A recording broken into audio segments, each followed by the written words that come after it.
Al-Nabaviy masjidi.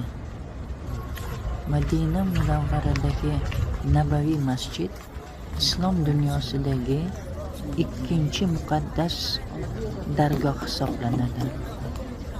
Uning ilk imomi Payg'ambarimiz Muhammad sallallohu alayhi vasallamdir.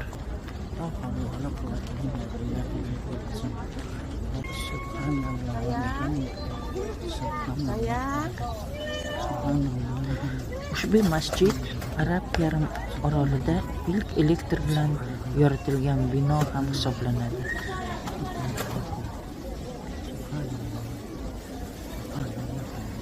Al-Nabaviy masjidi Madinai Munavvarada joylashgan.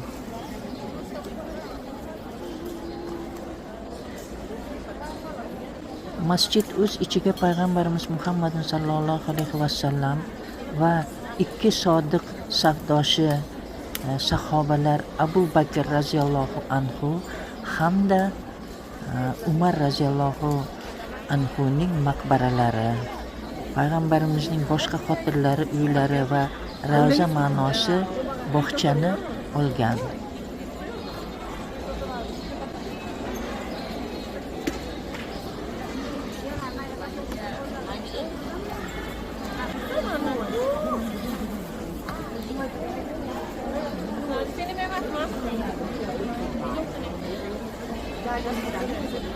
Bomdod namozi yakunlandi.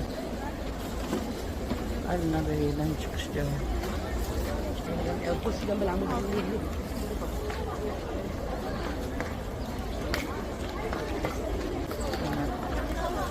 Mana to'g'ri, masalan,